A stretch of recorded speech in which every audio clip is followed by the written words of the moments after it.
திருச்செந்தூர் கடற்கரையில் சூரியன் மெதுவா உதிக்கிற அந்த அமைதியான காலையில் கடல் அலைகள் மென்மையா தாளம் போட்டது. மணல் மேல் வெள்ளை வேஷ்டி கட்டி ஒரு குட்டி விஜயன் அமைதியாக அமர்ந்திருந்தான்.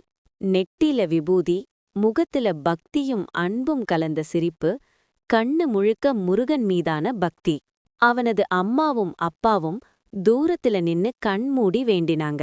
முருகா, என் குழந்தை உன் மீது இறைபக்தியாக இருக்க வேண்டும். அந்த நொடியில் ஒரு மயில் மெதுவா வந்து குழந்தைக்கு பக்கத்துல நின்னது. குழந்தை கை நீட்டினான்.